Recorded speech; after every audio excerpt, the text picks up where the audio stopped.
If you had to spend a week in one place, either Anaheim or that place that you despise Atlantic City? in New Jersey, where would you Atlantic rather City. go? And I'm going to Atlantic City, dog. I ain't going to Anaheim. Anaheim, I done lost millions of dollars in Anaheim. But I've left my money there.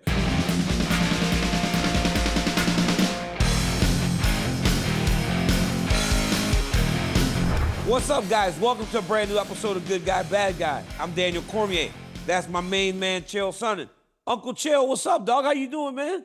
What's going on, man? I love this shirt. I love Gilroy. Boy, you guys are doing a good job. You're getting kids recruited all over the country. One of them's out here in Corvallis under Pendleton right now. Complete stud, by the way. I got to watch him perform. Good job, coach.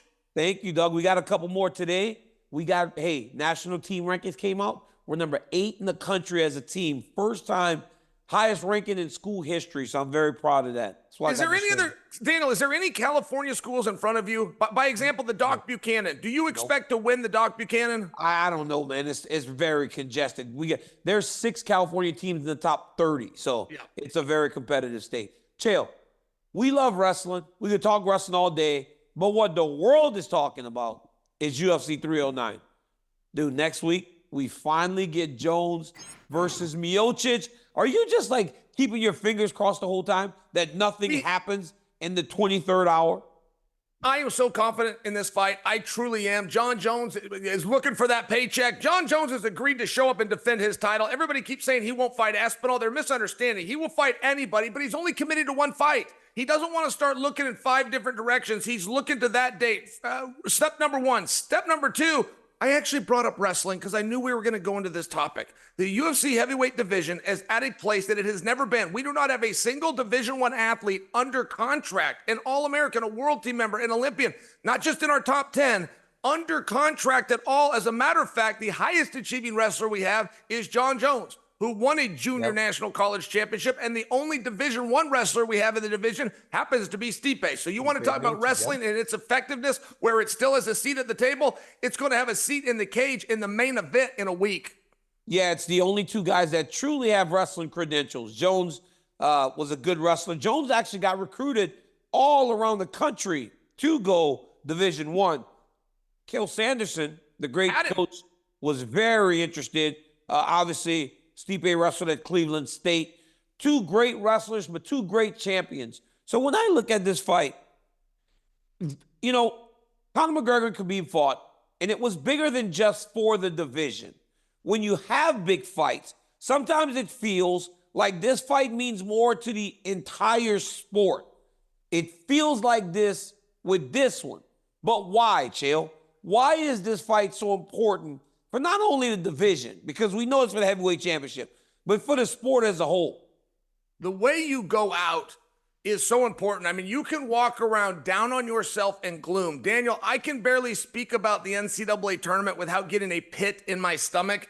I All-American there, but I didn't All-American my senior year. And I mean, I'm just telling you, like, the way you finish is a really big deal. This is it for Stipe. Is he going to be the most successful heavyweight with the most defenses, and he's going to be a sports icon, and he's going to go in the Hall of Fame, or is he going to go out just another victim of Jon Jones, another guy that held the belt because Jon wasn't there? It's a big deal. Then you go look at Jon Jones. He's the champion of the world who's never lost in the weight classes, barely lost anywhere along the way. Oh, and by the way, people don't even think he should be ranked number 1. People don't think he should be ranked number 1 as heavyweight, even though he's holding the belt. Like, success is something. I got this in a fortune cookie. A fortune cookie from Lee's Kitchen when I was 12 years old, but it's a true story. And the fortune cookie said, success is something people need reminded of often. I didn't know what it meant at 12. I asked my mother what it meant. She quickly made a wrestling analysis and said, no matter how good you are, you got to keep showing people every Saturday or they forget. And that seems to be what happened to Jon Jones. That's why this is so important. Boy, that was good. Chael, that's all. You said something about a fortune cookie. Speaking of fortune cookies, I know we're getting off topic here, but dude, do you know that when I was wrestling to make my first Olympic team, I got a fortune cookie at a Chinese restaurant that said, you are going to go on a journey far, far away? Can you believe that? That I made the Olympic team. Dude, what do they do? How do they put these things in fortune cookies? It's beautiful.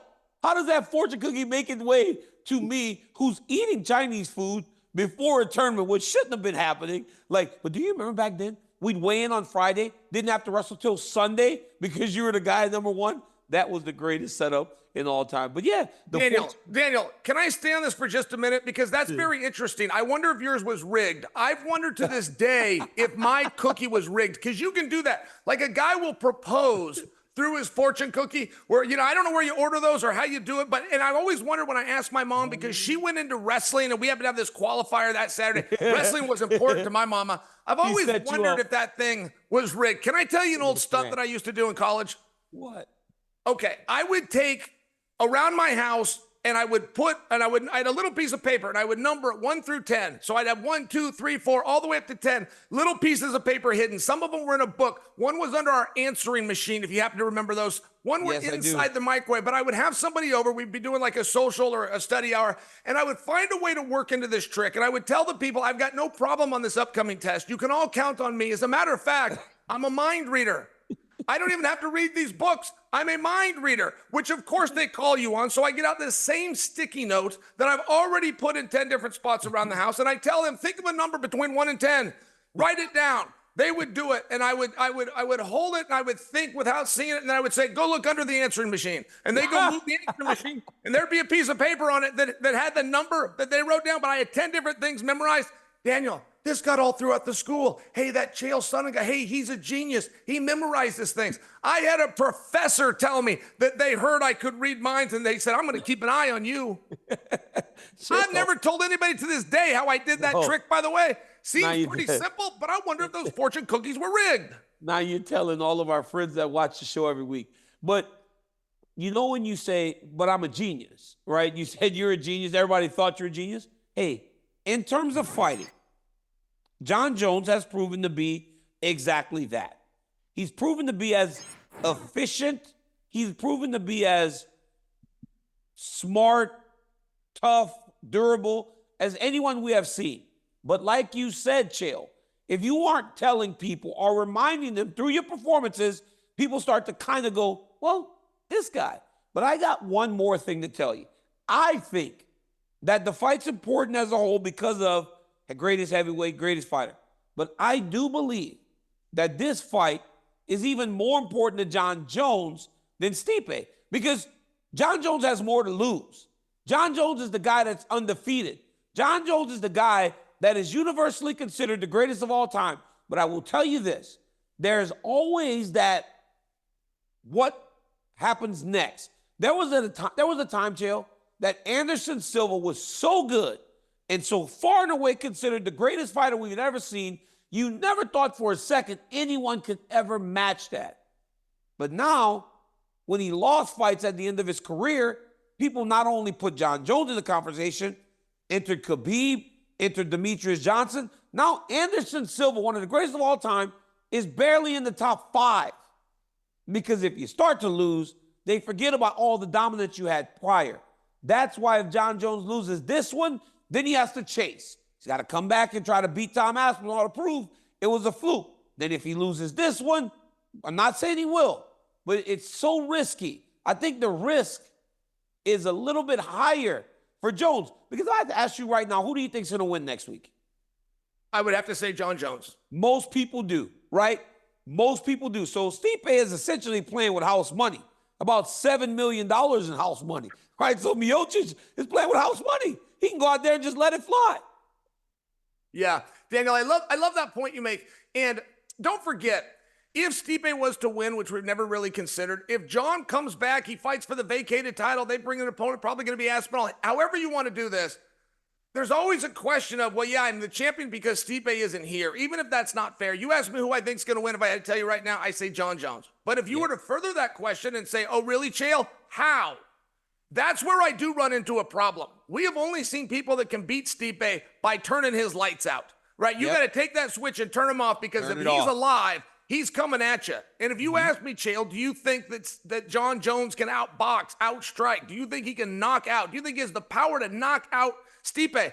I would tell you no. And a lot of people would disagree with that because they've seen Stipe fall down. But I got to remind them, he fell down against a guy that put Tyson Fury down. I mean, not for nothing, Stipe is finally the bigger man. I just don't think he's going to get outpowered. I think this extra weight that Stipe has added, because he thought he was going into a trilogy against Francis, I think it's one of the most telling parts of this whole story, and I feel like it's left out. Nobody is talking about when you see Stipe on the scale in a week and a day from right now, he's going to be 17 pounds bigger than the last time you saw him on a scale. I think that matters, and I think it matters in a positive way for Team Stipe.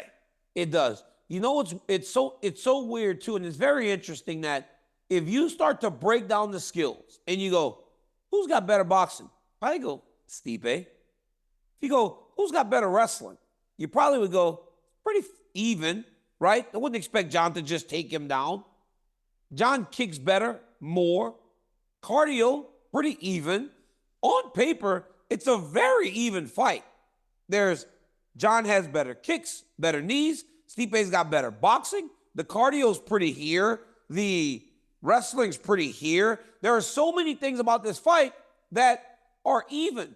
But Jon Jones is a massive favorite. I get it. You've seen him beat other people, better people. Stipe's been gone for a while. But again, you've seen Stipe fight me and Francis Ngannou for the last 7 years. You've only seen Jon Jones fight Cyril Gane for the last 4 years. So we're not talking about two of the most active guys fighting in the octagon. But in the matchup, when you break it down, if Stipe Miocic is anything like he was before his break, this should be a very competitive fight, and Miocic should have a chance to win, and people should be considering that. Now, you know, one of the things that people always ask me when Jon Jones fights, and it hasn't been often because he fought when Cyril Gane fought, they go, how are you going to handle being in the same room with him? I've seen Jon Jones at fights. I've seen Jon Jones at many things when he comes. He always kind of gives me a fist bump and everything. But we don't spend time together because we're not around each other, Chael. Like, it's like I get the storyline, right? DC and Jon are going to do a fighter meeting. Jon doesn't come to fighter meetings. You think Jon Jones comes to fighter meetings? They stay other places. They don't stay at the fighter hotel. They get mansions. Jon Jones doesn't even tell you. Right, he doesn't even send notice that he's not coming. He just no shows and the seat sips empty. Is that right? They give you a phone number. They give you a call like, hey, here's Jon's call-in number. But that's not just Jon Jones, right? It's Ilia Topuria. It's Israel Adesanya. It's all, the only one that really came into Max Holloway. Those types of guys, the older guys, but the new generation, they don't stay on location because it's hard to deal with all the fan interaction. So I don't anticipate sitting with Jon Jones at any point in New York City. But if I did, I think that ship's passed, man. Like, sure. You know, like we're not, I don't have that, I'm not that person. You know, my nephew was asking me this the other day. He goes, could you ever fight again? I was like, I don't think so, because I don't know if I could wake that person up that you suppress when you walk away from the game. I know exactly what you're saying. Hey, Daniel, the way we look at this sport, number one, head-to-head competition.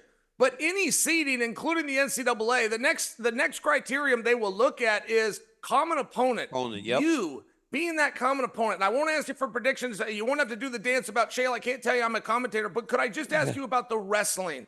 Could I just ask you that? I believe, and my sense was, you were very surprised at Stipe's wrestling. But my sense is you were very surprised at Jon Jones's wrestling.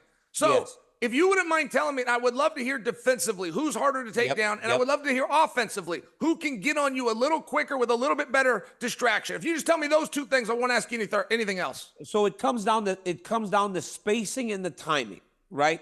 One is Jon Jones' spacing is so important in his takedowns. In space, Jon Jones can't get a takedown. He was never going to take me down, like actually shooting a shot, getting to my legs, and taking me down. But what he was very good at was pushing you up against the fence, right? Switching down to a double leg. He's got 84-inch reach. He's got a 7-footer's reach. So if he can push you against the octagon, level change, and get his hands locked, he can take you down. That's what he was very good at. Defensively for Jones, and guys, I have a breakdown next week with John Anik that's a special, really going into the detail of these fights with me and Stipe and me and Jones. But defensively, he was so tall, Chael, that I would get his leg up and he was still kind of hopping, right? That made it difficult to take him down. Miocic, on the other hand, he never really tried to take me down offensively. But defensively, he did a good job. And it was in this one situation where I was in on the high crotch on Stipe. I ultimately had to lift him up. But we know as wrestlers, you don't want to use power to get somebody in the air. You want to use skill. But because he was doing such a great job of wrapping around my waist and stuffing my head, I knew that there was no way I could get across his back to take him down. So I had to just power through the takedown. But that was the only takedown I got. So I'd imagine if it turns into long wrestling sequences, it would benefit Jon to be on the octagon side, because I don't know that his shots in space are good enough to take Stipe down. But I don't believe that it's going to be much wrestling in this fight. I think they're going to be boxing, kicking, and striking. But again, I go into like real detail with Jon Anik next Monday on ESPN MMA and the UFC's YouTube for that special breakdown. Chael, I gave you a little bit, but I can't give you too much. But I'm telling you, they're both difficult to take down. But I would say against defense, I think Jon is really good at dropping down with his long arms, locking under the butt, and throwing you to the mat.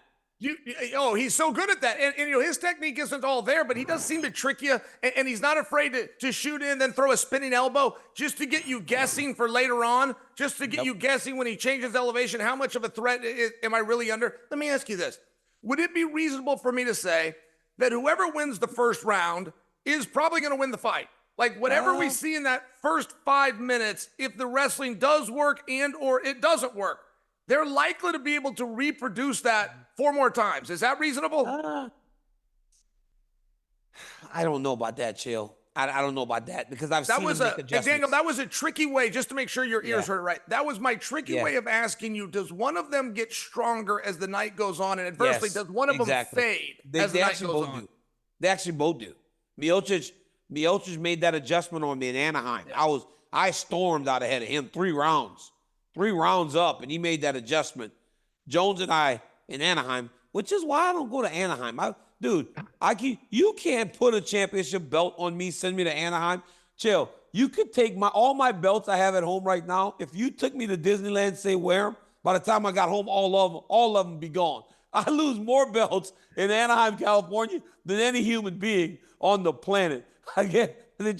You just triggered a very bad memory. I'm going to be in the corner. I'm going to be in the shower tonight with water just dripping, sitting on the ground, crying, making me think about Anaheim. But if you had to spend a week in one place, either Anaheim or that place that you despise in New Jersey, where would you rather go?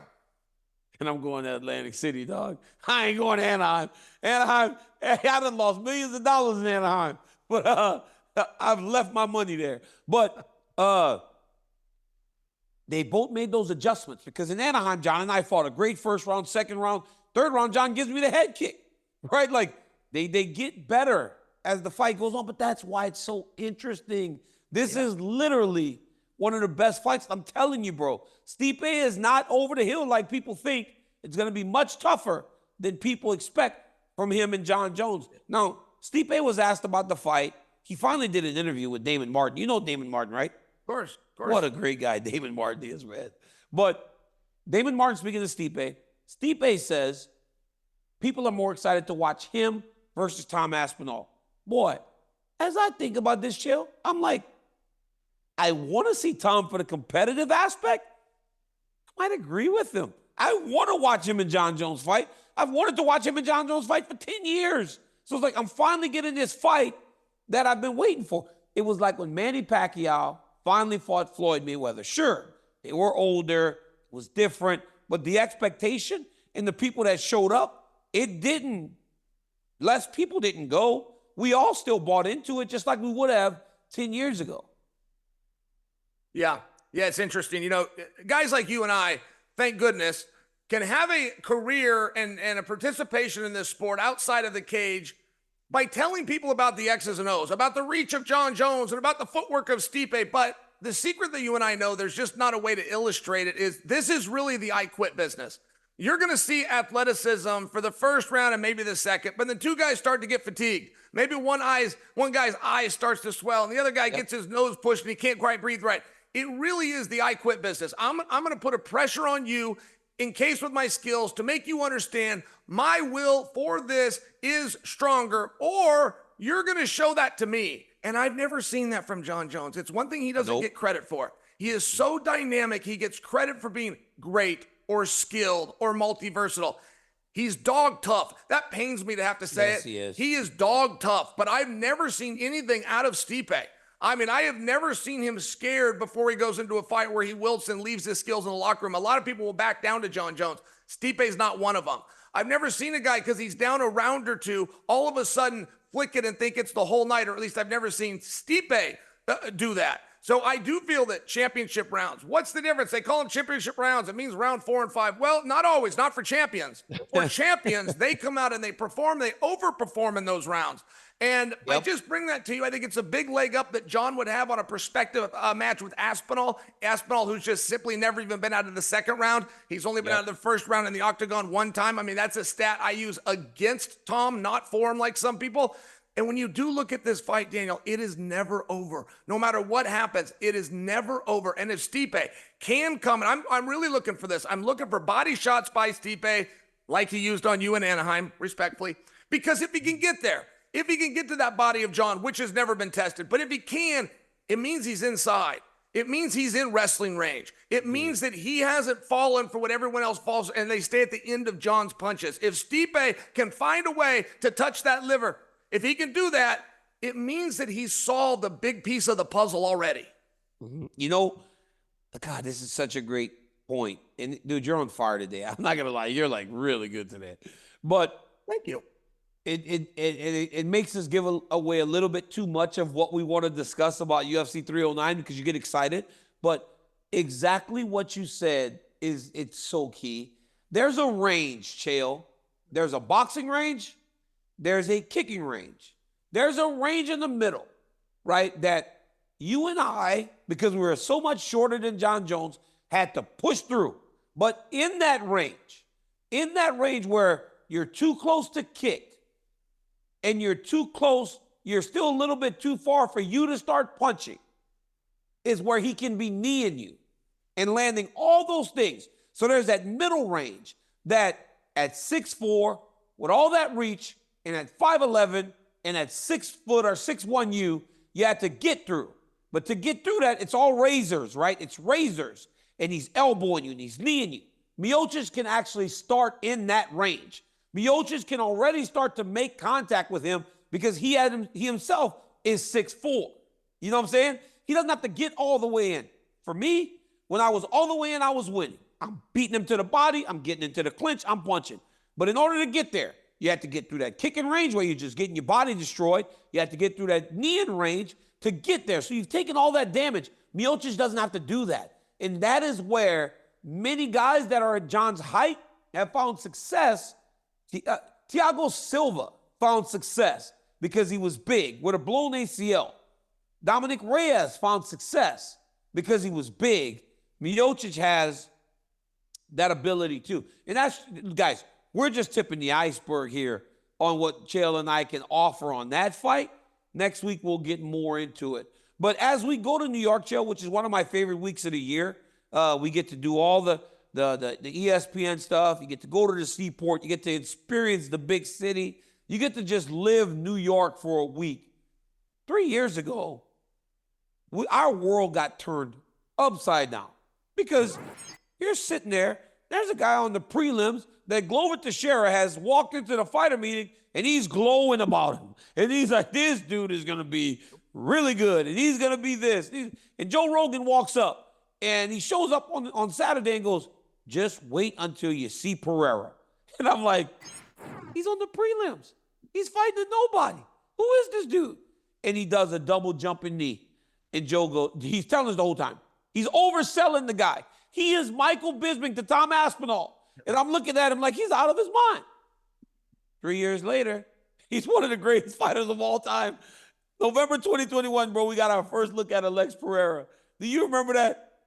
Oh, I absolutely do. And I had the same experience as you. And I chalked it up to Glover. Look, That's Glover's job. That's his countryman. That's his teammate. The guy, looks up to Glover, and Glover needs to look over on him. But when you talk about 3 years ago, don't forget Glover Teixeira was the champion of the world. So now you're getting the opinion from the king of the division, and you did have to wonder about it just a little bit. So of course you would chalk that up and believe. And to your point of a nobody, they stood up and traded the whole time, and it was one of those things where Pierre could really showcase himself and still didn't quite get over the hump until the finish came, until he got a little bit comfortable, till that threat of the takedown went away. And that is where we did get a glimpse, but I was still wondering, okay, is Glover building a guy, or did the guy have a good night? Because sometimes a good you just have he had a a good great matchup.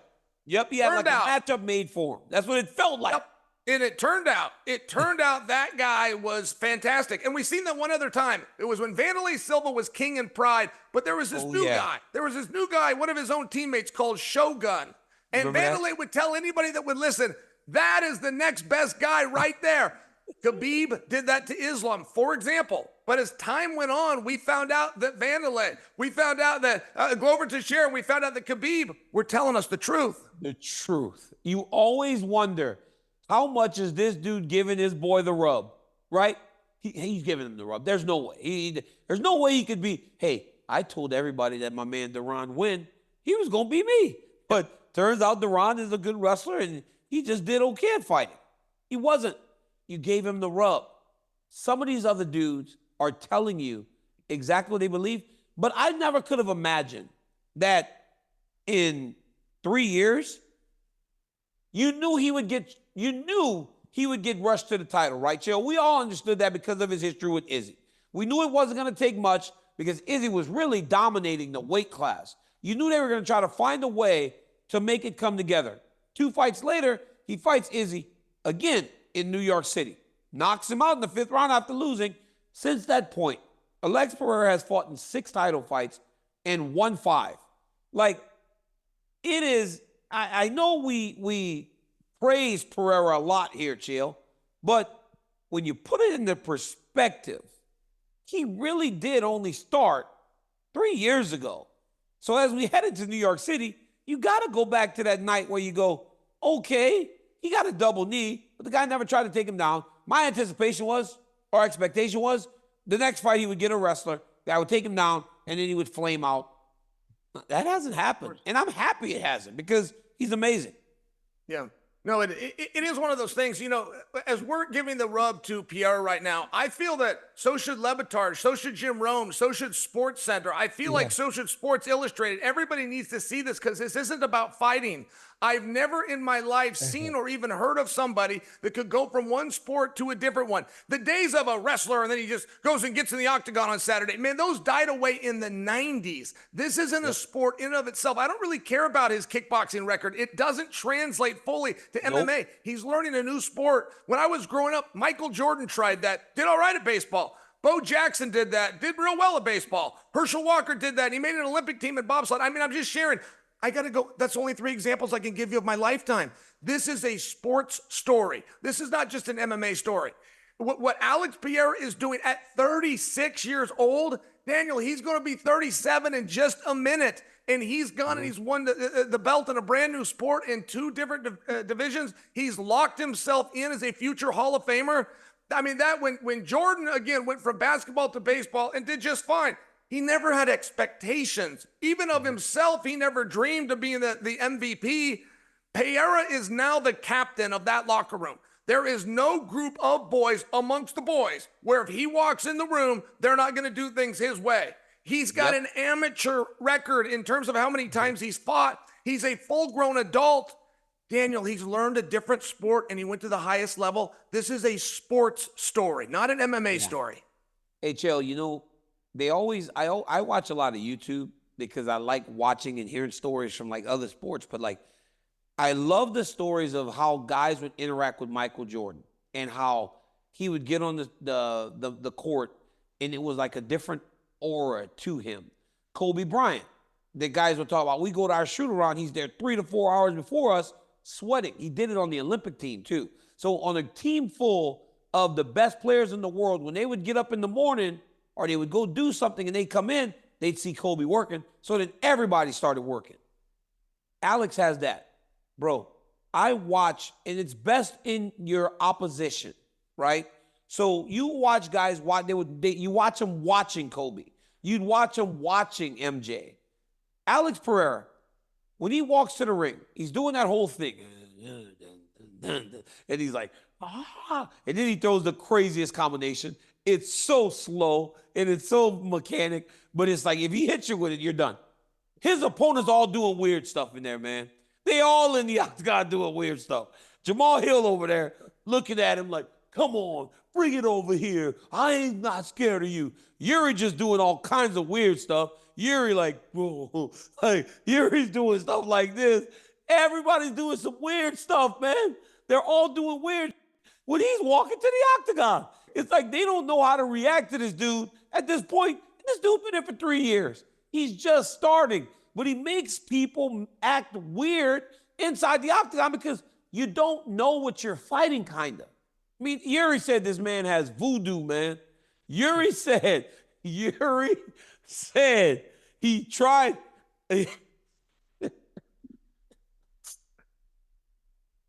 When Yuri said, I could feel it. I could feel him trying. I was like, what? Yuri worked on that. He told him, you're not going to be able to get to the samurai because my meditation is stronger than your voodoo. And I'm reading it, and you know what? Oh, my God. Maybe. I mean, these guys' success. I was on the floor, or I was in the hallway in Bristol, Connecticut of the ESPN campus, okay? No fighter gets to walk those hallways. No fight show gets to exist in Bristol. I'm there. I got the suit on. I'm the chosen one. I'm about to go in and discuss Jon Jones. And I'm preparing in the hallway, and I'm going to tell the world that there is a magic wand and God has chosen Jon Jones. There's no other way to explain his success, and it was the worst fight he's ever had. It was against OSP. He looked terrible and won every single minute of that fight, won every realm of striking to grappling. So I'm about to go and tell the world on Sports Center, which I'd like to be invited back for, that there's a magic wand controlled by God that chose Jon. And I have to catch myself in the hallway and go, Chael, that's insane. That is not what happened here. But to try to explain some of these guys, to try to explain this level of success in something I've done my entire life, I aspire to do. I know all the buzzwords: responsibility, hard work, dedication, discipline, time. These guys defy them, and they get better than you even dream of being. Yeah, man. You want to call it voodoo? I ain't got a better answer. It's hard to explain it, man. It's hard to explain it. Okay, so we've talked about this a little bit. As we get ready for next week, I don't even want to do it because it feels like it's like Tom Aspinall's waiting. Like, it feels like when we start putting over Alex too much, could he play a part in the main event? The world starts going, yeah, I mean, that would be, we prefer to see that. We at least know he's an established star. Tom Aspinall has time. I mean, I don't really want to put that, we're talking voodoo, Chael. Do we really want to put that in the world, in the air? That if Pereira's there in New York, which he will be, he lives in Connecticut, and the camera pans. Who's that camera panning to after this fight? Is that camera panning to Aspinall, or is this camera panning to Pereira, who could potentially fight at heavyweight? I have always believed, and this is nothing more than a rumor, and I back this was a little evidence, but I have always maintained that Pereira's next fight will be against Aspinall.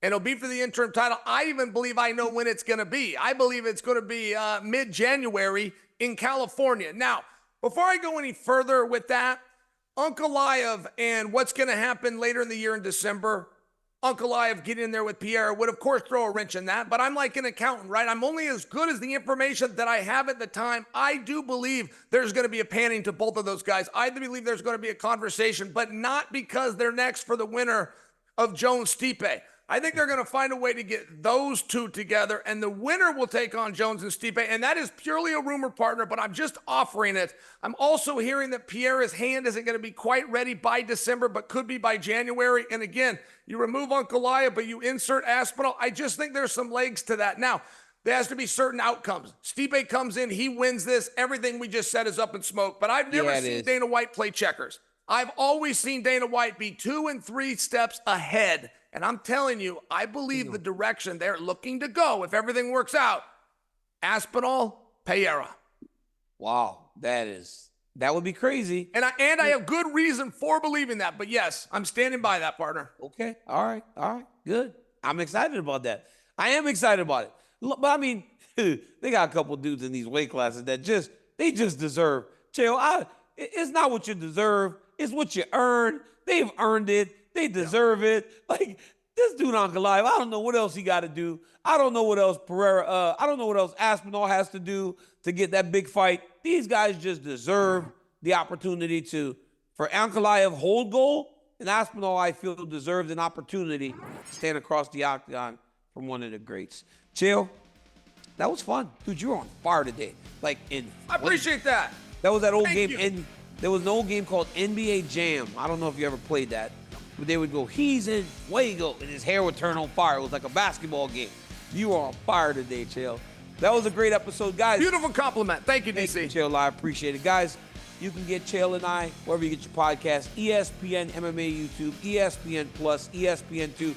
Do not forget, the breakdown is live on Monday, guys. ESPN MMA YouTube and the UFC's YouTube as we get ready for Jon Jones versus Stipe Miocic. And then next week, we will see you on Thursday because there's no show on Monday. Chael and I on Thursday in person, live from New York City, Chael. I'm excited about this. I'm dancing, but there's no music. That's the creative genius part of this. Yes, okay, that's why this is comedy fire. There's no music. There's no dance. There's no music, but by the end of this, there will be music as Chael exits. For Chael Sonnen, I'm Daniel Cormier. Until next time, guys, peace.